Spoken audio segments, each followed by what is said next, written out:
예, 제가 막 화가 나서 전화를 했습니다. 기관 고장, 예, 그렇게 배를 운행할지 못할 정도 기관 고장이면 조짐이 나타났을 텐데 그러면 그런 조짐을 안고 그동안 운행했느냐? 예, 대답을 못 하더라고요. 예. 하필이면 딱 그때 맞춰서. 예. 그래도 화가 나긴 했지만 또 그 여수에서 녹동까지 가는 버스가 있다는 게 또 너무 감사했습니다.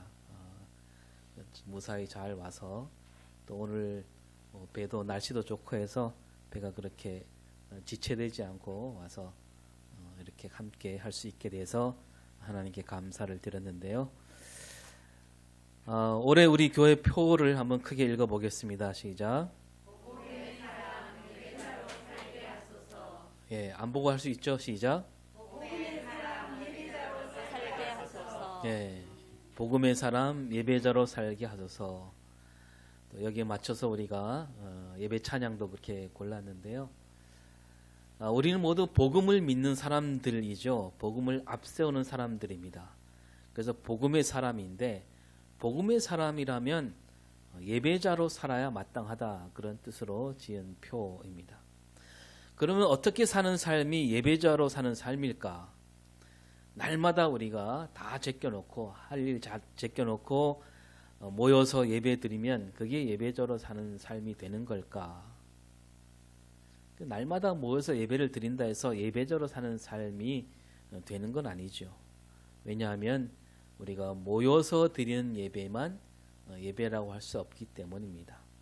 예배가 뭐냐 하면 하나님 앞에 우리가 하나님께 영광을 돌리는 것, 그것이 예배 아닙니까? 따라서 예배자로 사는 삶은 우리가 어디에 있든지 무엇을 하든지 늘 하나님을 높이는 삶을, 그런 마음가짐으로 사는 삶이 곧 예배자로 사는 삶이 되는 겁니다.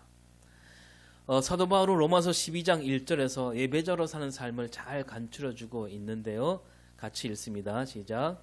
그러므로 형제들아, 내가 하나님의 모든 자비하심으로 너희를 권하노니 너희 몸을 하나님이 기뻐하시는 거룩한 산 제물로 드리라. 이는 너희가 드릴 영적 예배니라. 예, 너희 몸을 하나님이 기뻐하시는 거룩한 산 제물로 드리라. 이 말이 뭐냐면 한마디로 하나님께 예배를 드리되 늘 살아있는 예배를 드리라, 그거 아닙니까? 너희 몸을 제물로 드리라. 이게 우리 몸을 제물로 삼아 바치라, 그런 뜻이 아니라, 그래서 몸이라는 것은 우리가 살아가고 있는 이 삶을 가리킵니다. 그리고 제물로 드리라, 이건 제사를 드린다는 말이고 오늘 우리 말로 하면 예배하라는 얘기지요. 그래서 우리 삶으로, 우리 몸으로 삶으로 예배 드려야 된다.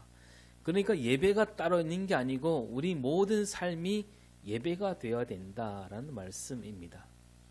또 주일날 교회 와서 찬송 부르고 기도하고 설교 듣고 이것도 예배지만 이것만 예배가 아니라 함께 음식을 나누고 그런 것도 예배고, 서로 사는 이야기를 함께 주고받는 것도 예배 가운데 하나입니다. 집에 가서 살림살이 하는 것도 예배일 수 있고 밭에 가거나 어장에 가는 것도 다 예배하는 삶이 될 수 있는 겁니다. 그런 뜻에서 그것이 살아있는 예배라는 거죠. 그렇게 드린 예배, 그런 예배하는 마음으로 사는 그런 삶을 살아갈 때 하나님이 그 예배를 기뻐 받는 겁니다. 주일날 예배만 딱 드리고 나머지는 그냥 내 마음대로 사는 것, 그것은 예배하는 삶이 아니겠지요. 예수 믿는 사람들은 이렇게 예배자로 살아야 됩니다. 그래서 예배자로 살지 않았던 그 삶을 뒤로 하고 이제부터는 나는 예배자로 살겠다, 이런 마음가짐으로 사는 사람을 가리켜 우리는 그리스도인이라고 부르는 겁니다. 그리고 예수 믿게 되면 세례 받지 않습니까? 그 세례 받으면서 우리가 하나님과 교회 앞에서 나는 이제부터 예배자로 살겠습니다 라고 널리 알리는 것이 바로 세례 받는 뜻이지요. 오늘 말씀에서 세례 요한은 사람들에게 세례를 주면서 이제 새로운 삶을 살라, 그렇게 외치고 있습니다. 여기서 새로운 삶이란 회개하고 그 회개에 맞는 열매를 맺어야 된다, 이렇게 말하고 있는데 이 또한 예배자로 사는 삶을 살라는 말과 다르지 않은 같은 말이 되는 겁니다. 예수님도 이 세례 요한이 외친 그 말과 세례 요한이 하는 일을 그대로 받아들이시고 세례 요한에게 세례를 받게 되죠. 오늘 우리가 읽은 말씀 뒤쪽에 보면 예수님이 세례 요한에게 세례를 받잖아요. 예수님이 30살 되는 해에 세례를 받으시고 그때부터 하나님의 뜻을 이 땅에 펼치시게 되는데 그 전까지는 나사렛이라는 동네에서 집안일을 도우면서 지내셨다라고 되어 있습니다. 예수님이 이때 되기 전에 30살 되기 전에 몇몇 이야기가 복음서에 나오긴 하는데 12살 되던 해에 성전에 가셔서 그 랍비들과 함께 하나님 말씀을 나누셨고 그때 사람들이 다 놀라서 그 곁을 떠나지 못했다는 얘기가 있습니다. 그리고 또 다시 고향으로 내려가서 부모가 하는 일을 도우셨지요. 그러다가 예수님이 처음으로 세상에 드러나게 되시는 때가 바로 이 세례를 받는 그때, 세례를 받는 그 날부터 예수님이 세상에 나타나게 되었습니다. 그런데 우리가 예수님이 세례 요한에게 세례를 받았다. 여기에 대해서 말이 많았습니다. 왜 말이 많을까요? 예수님인데 왜 세례를 받아야 하는가 이거죠. 세례가 뭡니까? 씻는 예식이잖아요. 뭘 씻는 거예요? 죄를 씻는 예식이에요. 근데 예수님은 누굽니까? 하나님 아들이고 죄가 있다 없다? 없으신 하나님 아들이잖아요. 근데 그 하나님 아들, 죄가 없으신 하나님 아들이 왜 죄를 씻는 그 세례를 받아야 하는가? 이게 뭐 잘못된 것 아닌가? 하지만 성경에는 똑똑히 나와 있지 않습니까? 마태복음 3장에, 마가복음 1장에, 오늘 누가복음 3장에 예수님이 세례 요한에게 와서 세례를 받았다라고 틀림없이 적혀 있습니다.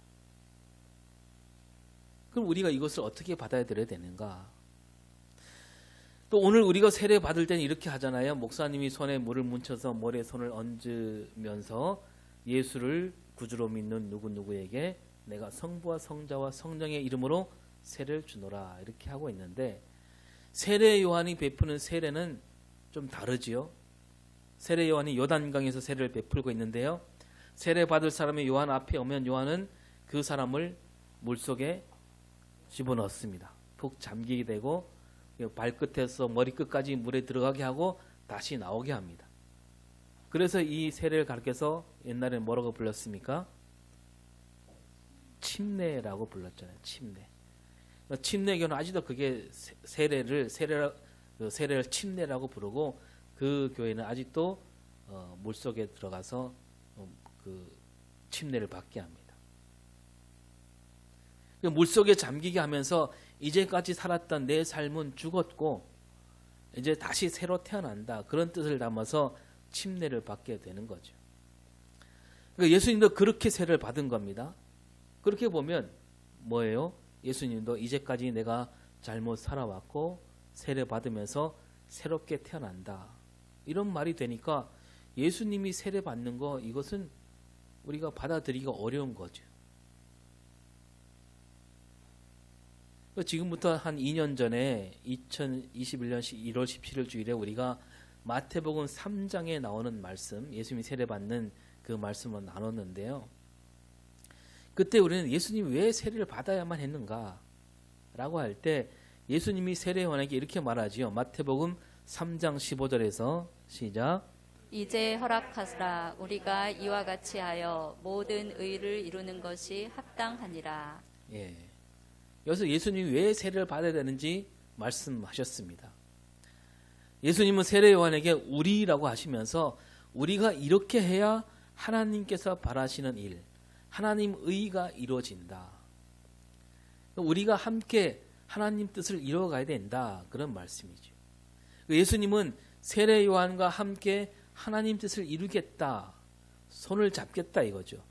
세례 요한이 하는 일, 예수님이 하는 일이 서로 다르지 않다는 뜻이었고, 예수님께서는 세례 받으실 때 그러니까 세례 요한이 베푸는 이 세례는 죄 씻음을 받는 그런 세례로서의 세례 받는 것이 아니라 함께 하겠다는 뜻이었다라고 했습니다. 이 세례 요한이 광야에서 외칠 때 회개를 외칩니다. 사람들이 세례 요한 앞에서 죄를 뉘우치고 세례를 받는데 그러나 세례 요한이 베푸는 세례는 예수를 믿는 사람에게 주는 그런 세례가 아니었습니다. 예수의 이름을 베푸는 세례도 아니었지요. 세례 요한에게 세례를 받는다, 이것은 세례 요한과 뜻을 같이 하겠다는 뜻, 그런 뜻으로 세례 요한이 세례를 주었다는 얘기입니다. 그러니까 오늘 우리가 받는 세례와 세례 요한이 베푸는 세례가 그 의미가 달랐다는 겁니다. 세례 요한과 함께 나는 당신과 함께 뜻을 같이 하겠습니다. 그런 뜻으로 세례 요한이 세례를 했고, 예수님도 세례 요한에게 세례를 받으시면서 세례 요한이 하는 일, 그 하는 일은 곧 내가 앞으로 할 일이다. 함께 하나님 뜻을 이뤄가자. 그 하나님이 바라신 일이다. 그런 뜻으로 예수님이 세례를 받았다는 겁니다. 그렇게 보면 예수님이 세례 요한에게 세례 받는 일이 그렇게 크게 잘못된 것은 아니라는 겁니다. 그래서 예수님이 세례 요한이 광야에서 뭐라고 외칩니까? 회개하라, 천국이 가까웠느니라 라고 했는데, 예수님이 세례를 받으신 다음에 예수님이 외치신 말씀이 뭐예요? 첫 번째, 회개하라, 천국이 가까이 왔느니라. 같은 말씀을 외치고 있는 것을 보게 됩니다. 세례 요한과 똑같은 뜻을 갖고 하나님 뜻을 이뤄가겠다라는 뜻, 그게 예수님이 세례를 받는 그 의미에 담겨 있다는 겁니다. 그 시절 사람들은 서로 하나가 되지 못하지 않았습니까? 바리새인들과 사두개인들이 서로 권력 다툼에 빠져 있었고요. 제사장들은 저마다 자기 입속 차리게 바빴고, 백성들은 자기 한 몸 가누기 어려운 그런 시절, 온 나라가 서로 뿔뿔이 흩어져서 자기 살 길만 겨우 찾는 시절이었습니다. 세상을 바꾸려는 사람들도 있기는 하지만 그런 사람들이 서로 손을 모으지 못했습니다. 그리고 힘으로 세상을 뒤엎는 사람들이 있는가 하면 또 세례 요한처럼 광야 생활에 뛰어든 사람도 있고, 이 모든 사람이 사실 손을 맞잡고 함께 하나님 나라를 이뤄가야만 하나님 뜻이 이 땅에 이루어질 터인데, 그러지 못한 세상, 그 세상 한가운데서 예수님은 세례 요한과 함께 손을 맞잡고 하나님 뜻을 이뤄가겠다, 그런 뜻으로 예수님이 세례를 받으셨다는 겁니다. 오늘 누가복음 3장에서는 세례 요한이 사람들에게 세례를 주면서 하는 말과 그때 있었던 일을 더 낱낱이 보여주고 있는데요. 예수님은 세례 요한이 하는 말, 세례 요한이 하는 일, 여기에 힘을 실어 주시고 있는 겁니다. 예수님이 세례를 받으심으로 이제 세례 요한이 했던 일들은 틀린 일이 아니다. 하나님 뜻에 맞는 일이다. 따라서 오늘 읽은 우리 말씀은 세례 요한을 들어서 예수님이 하시고자 하는 말씀, 예수님이 무슨 일을 하시고자 하는가 하는 것을 앞당겨 보여주는 말씀드리려고 할 수 있는 거죠. 세례 요한은 아무에게나 세례를 주지 않았지요. 세례 받는 사람은 뭘 해야 된다고요? 회개해야 된다. 그리고 회개했으면 거기에 맞는 열매가 있어야 된다라고 외칩니다. 오늘 읽은 말씀 앞에 1절과 2절에서는 세례 요한이 언제 이랬는가 설명하고 있는데, 디베레오 황제가 통치한 지 15년이 되었고, 본디오 빌라도가 유대 총독이 있었고, 헤롯이 갈릴리 분봉왕이었고, 그 동생 빌립이 또 분봉왕이었고, 안나스와 가야바가 대제사장으로 있을 때라고 말씀하고 있습니다. 이스라엘이라는 나라가 권력도 빼앗기고 땅도 빼앗기고 신앙마저도 이 로마에 의해서 좌지우지되는 그런 시대, 참으로 어둡고 차가운 시대에 이때 바로 세례 요한이 나타났다라고 합니다. 그래서 2절에 뭐라고 하냐면요, 시작. 하나님의 말씀이 빈들에서 사가랴의 아들 요한에게 임한지라. 예, 이러한 시대, 어둡고 차가운 시대에 바로 하나님 말씀이, 여기서 나오잖아요. 하나님 말씀이 세례 요한에게 임했다는 겁니다. 이런 설명 방식은 구약 예언자들을 소개하는 내용과 비슷합니다. 이사야, 예레미야, 에스겔 등 구약 예언서들을 보면 다 이렇게 말하지요. 이런 시대, 이러이러한 시대에 하나님 말씀이 그 선지자에게 임했다. 그 세례 요한이 바로 그 예언자들 전통에 서 있다는 것을 알려주고 있는 거죠. 누가복음은 세례 요한은 바로 구약 성경에서 쭉 이어져 내려온 예언자 중에 한 사람이고 선지자였다는 겁니다. 또한 늘 그렇듯이 예언자들이 활동하던 시기는 힘들고 어려운 시기였습니다. 구약 예언자들은 모두 나라가 막 무너지기 앞서서 또 무너진 다음에 활동했던 사람들이죠. 오늘 세례 요한도 바로 나라와 민족이 가장 어려운 시기에 그 하나님의 말씀을 전한 사람이었다. 이 세례 요한이 또 요단강에서 일을 시작하고 있습니다. 구약에서 요단강은 애굽의 포로 생활을 완전히 끝마치고 돌아오는 곳이었습니다. 옛 생활을 버리고 새 생활을 시작하는 장소라는 그런 의미를 담은 곳이 요단강이죠. 그 요단강에서 바로 요한이 사람들에게 세례를 베풀면서 하나님 말씀을 외치고 있는 겁니다. 그리고 이 세례를 가리켜서 뭐라고 하냐면 3절에 시작. 요한이 요단강 부근 각처에 와서 죄 사함을 받게 하는 회개의 세례를 전파하니. 네, 바로 죄를 지은 사람들에게 외치고 있는데 여기서 말하는 죄는 뭐 가난한 사람들, 병든 사람들, 그러니까 바리새인들이나 서기관들이 너희는 죄인이야 했을 때 그 죄인이 아니라 그 뒤에도 나오지만 그 시대 권력을 누리면서 호의호식하던 이들에게 내뱉는 그런 쓴소리로서의 죄인이죠. 그러면서 이사야 말씀을 들어서 새로운 시대가 오리라 외치는데 모든 골짜기가 메워지고 모든 산과 작은 산이 낮아지고 굽은 것이 곧아지고 험한 길이 평탄해진다. 그러면서 모든 육체가 똑같이 하나님의 구원하심을 보게 되리라고 외칩니다. 메시아가 나타날 징조를 말하고 있는 거죠. 높이 솟아오른 산이 낮아진다. 이 말은 높은 산이 뭡니까? 자기를 내세운 사람들. 하나님을 섬기지 않고 자기를 내세운 사람, 권력을 쥐고 흔드는 사람, 굽은 것이 곧아집니다. 불의를 저지른 사람들이 정신 차리고 바른 길을 가게 하는, 그러니까 회개하는 자만이 맞이할 수 있는 시대가 온다라고 선포하고 있는 겁니다.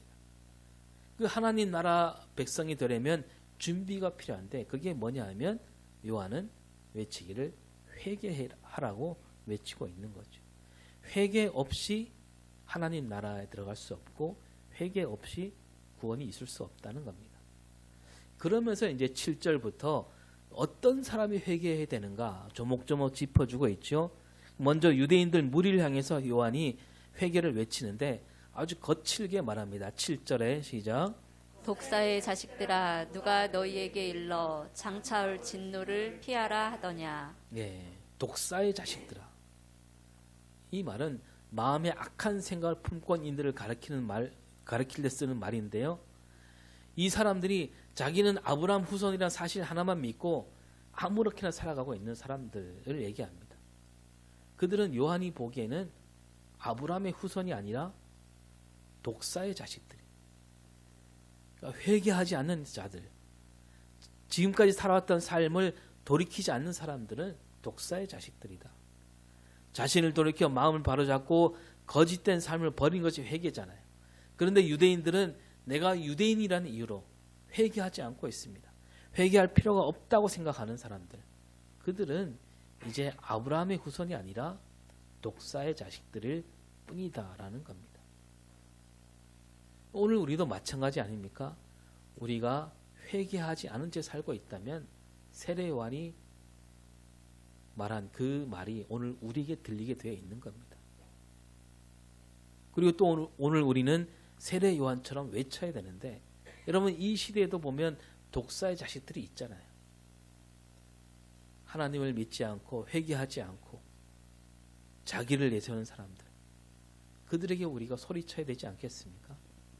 독사의 자식들이 분명히 있는데 그 사람들을 향해서 독사의 자식들이라고 외치는 사람은 없는 세상. 그냥 좋은 게 좋은 거라고 두루뭉술하게 서로 눈 맞추며 넘어가는, 신앙의 양심보다는 권력과 돈의 눈치만 보는 것이 오늘 우리가 사는 세상이 아닌가. 회개의 세례를 선포하기를 주저하고 있습니다. 현실과 타협하고 현실에 안주하며 그 맛에 취해서 그 올곧은 소리를 우리가 마다하고 있는 거죠. 세례 요한처럼 외치기는커녕 세례 요한에게 비판받을 짓을 하며 살아가고 있는 사람들이 더 많은 세상입니다. 그 회개에 맞는 열매에 관심이 없고 오로지 세상 욕망의 노예가 되어서 이 세대를 따라가는 그런 이들에게 세례 요한은 오늘도 우리에게 그렇게 외치고 있습니다. 회개에 합당한 열매를 맺으라. 세례 요한이 이렇게 거침없이 외치니까 사람들이 찔림을 받습니다. 그래서 무리가 요한에게 나와서 우리가 무엇을 하리까 이렇게 묻고 있지요. 요한이 지체 없이 바로 대답하는데 11절부터 하는 말은 이 회개에 합당한 열매가 뭐냐 그 말을 하고 있는 거예요. 11절을 먼저 보겠습니다. 시작. 옷 두 벌 있는 자는 옷 없는 자에게 나눠줄 것이요 먹을 것이 있는 자도 그렇게 할 것이니라. 예, 이게 바로 회개에 합당한 열매라는 겁니다. 회개하고 세례를 받았으면 이런 삶을 살아야 된다는 거예요. 옷 두 벌 있는 자와 먹을 것이 있는 자들, 이런 사람들이 어떤 사람들입니까? 이미 기득권을 가진 사람들이죠. 더 넓게 보면 이제 먹고 살만한 이들을 가리킵니다. 이 어려운 시대에 자신만 챙기며 나눔이 없는 자들, 그들에게는 화가 있을 뿐이다. 여러분, 예수님도 제자들에게 기도를 가르쳐 주실 때 그렇게 말씀하지 않습니까? 우리에게 무슨 양식? 일용할 양식을 주시옵고. 이 말씀 안에 무슨 뜻이 들어있습니까? 풍족하고 먹고 남을 만한 양식이 아니라 우리가 기도할 내용은 늘 일용할 양식이라고 했습니다. 먹을 만큼 그 이상을 바라는 것은 하나님 뜻이 아니라는 뜻이죠. 쌓아두고 먹는 것은 하나님 뜻이 아닙니다. 모두가 어려울 때 자기만 챙기는 이들에게는 심판이 기다리고 있음을 알아야 된다는 거죠. 하나님 백성이라면 모두가 어려울 때 더 나누며 살아야 된다. 일단 나부터 살고 보자, 이것은 하나님이 원하시지 않을 뿐더러 그들은 회개해야 마땅한 사람들이라는 겁니다. 언젠가 말씀드렸지만 여러분, 이 세계에 자원이 무한하지 않지 않습니까? 세상 모든 사람이 아무 모자람 없이 풍족하게 살 수 있다? 그런 세상은 오지 않아요. 누군가 지나치게 잘 살게 되면 어느 한쪽에서는 굶어 죽는 이들이 생기기 마련입니다. 그래서 우리는 조금씩 양보하면서 있는 것을 나눠주는 삶을 살아야 되는 겁니다. 그게 모두가 사는 길이에요. 오늘 우리 사회에서 이상한 그런 기류가 흐르고 있습니다. 모든 사람이 풍족하게 살 수 있다는 그런 헛된 망상이 우리에게 손짓하고 있는 거죠. 그 아는 사람도 있지요. 스스로 속이고 있습니다. 모두가 부자가 될 거라고. 그러나 결코 그렇지 않습니다. 누군가 헛된 욕심을 부리면 또 다른 누구는 추위와 굶주림에서 평생 벗어날 수 없는 그런 세상이에요. 두 벌 있는 자는 없는 자에게 나눠줘야 됩니다. 먹을 것도 나눠줄 수 있는. 근데 이걸 누가 해야 되느냐? 누가 해야 됩니까? 세례받고 회개한 사람들. 우리 그리스도인들 해야 될 일이라는 겁니다. 다시 말해서 그 일을 하지 않는 사람들은 하나님 나라 백성으로 산다고 할 수 없다고 세례 요한이 외치고 있는 겁니다. 그리고 요한이 세리들에게 말하죠. 13절에 뭐라고 합니까? 부과된 것 외에는 거두지 말라. 부과된 것 외에는 거두지 말라. 정직하게 거두라고 외칩니다. 자기 직분을 이용해서 동족 피를 빨아먹는, 그래서 입속을 차리는 세리들이 많이 있었던 시대입니다. 그 세리들, 근데 이 세리들이 사실 정직하게 거두어야만 한다면 아무도 세리를 맡을 사람이 없습니다. 이 로마 정부는 세리들을 이용해서 이스라엘 백성들 사이를 이간질하고 있었던 거죠. 그래도 세리들이 제정신을 차린다면 그 나라가, 그 백성들이 다시 힘을 모을 수 있었을 텐데 그러지 못하는 세상을 바라보며 세례 요한이 그렇게 외치고 있는 거죠. 내가 힘들지라도 부과된 것 외에는 거두지 말라. 그래야 세상이 바뀐다는 겁니다. 그리고 군인들도 나옵니다. 군인들에게 뭐라고 합니까? 14절에 사람에게 강탈하지 말며 거짓으로 고발하지 말고 받는 급료를 족한 줄로 알라. 예, 이 군인들은 그 시대에 가장 힘 있는 사람들 가운데 하나라고 할 수 있습니다. 군대 가면 먹고 살 걱정이 없는 시대.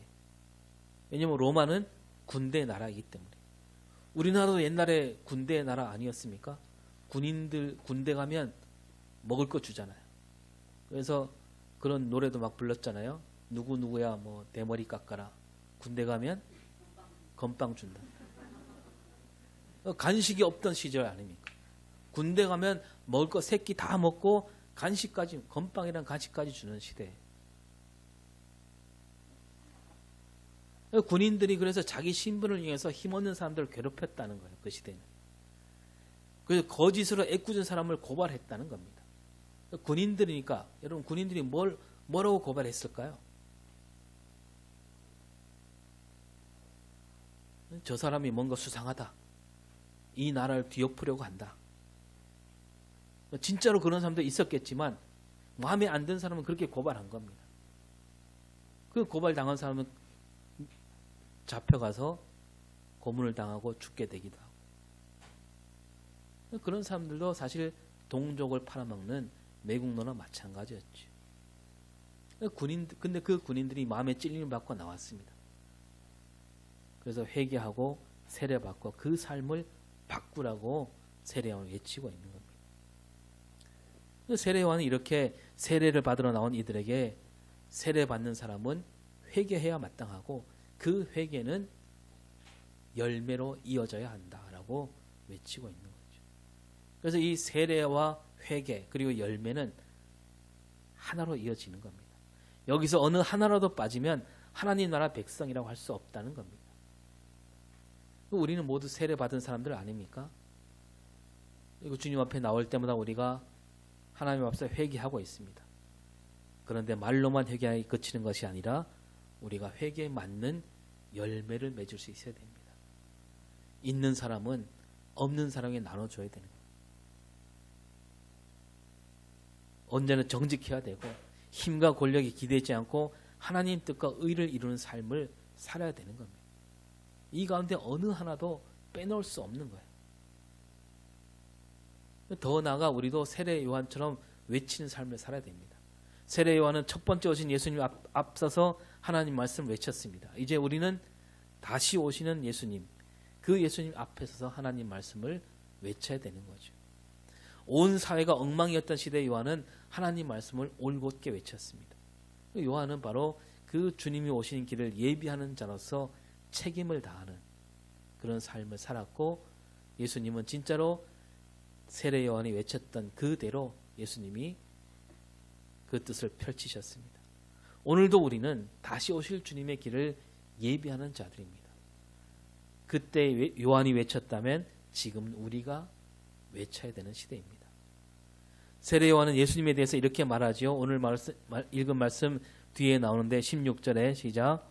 나는 물로 너희에게 세례를 베풀거니와 나보다 능력이 많으시니가 오시나니 나는 그의 신발끈을 풀기도 감당하지 못하겠노라. 그는 성령과 불로 너희에게 세례를 베푸실 것이요. 네, 그분이 오시면 무엇으로 세례를 베푸신다고요? 성령과 불로 세례를 베푸신다. 성령과 불로 세례를 베푸신다. 성령이 우리에게 오신다는 얘기입니다. 우리 모두 성령으로 이 자리에 오지 않았습니까? 성령이 우리에게 임하신다. 그게 성령 세례. 불로 세례를 받는다.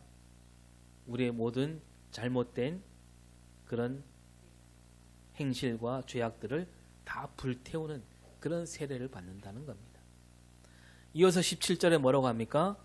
손에 키를 들고 자기의 타작마당을 정하게 하사 알곡은 모아 곡간에 들이고 쭉정이는 꺼지지 않는 불에 태우시리라. 예. 이 말은 마지막 때를 두고 하는 말이죠. 그리스도가 오시게 되면 가짜와 진짜가 가려지게 된다는 거예요. 알곡이 있고 쭉정이가 있게 되는 거예요. 성령과 불로 세례를 받는 이들은 알곡으로서 열매를 맺게 될 것이고, 그렇지 않은 이들은 쭉정이가 되어 열매를 맺지 못하는 쭉정이가 된다는 그런 뜻입니다. 그 불로 다 살라지게 되는 거죠. 오늘 우리도 이 말씀을 받들어서 세례 요한처럼 먼저 외칠 수 있어야 됩니다. 사람들 삶이 바뀌도록 외쳐야 되고요. 그리고 그리스도 예수를 맞이하는 삶을 살아야 된다고 우리가 외칠 수 있어야 됩니다. 그러려면 우리가 먼저 뭐가 돼야 됩니까? 알곡이 되는 삶. 알곡이 뭡니까? 열매 아니에요. 오늘 우리 찬양대가 그 찬양을 잘 해주셨는데 우리 열매 맺는 삶을 살아야 됩니다. 입으로만 외치지 말고 우리 몸으로 보여주는 그런 열매 맺는 삶을 살아내는 2023년 한 해가 될 수 있길 바라고, 올 한 해 예배자로서 세례받고 그리스도인이 된 사람으로서 참된 열매를 맺으며 올곧게 외치며 살아가는 우리 삶과 신앙이 될 수 있기를 바랍니다. 기도하겠습니다. 하나님, 우리가 세례받고 그리스도인이 되었습니다. 언제나 회개에 맞는 열매를 맺으며 살게 하여 주시옵고, 또 복음을 앞세우며 예배자로서 부끄러움이 없는 복된 삶을 살아가는 이 한 해가 되게 하여 주시옵소서. 감사드리며 예수님 이름으로 기도드립니다. 아멘.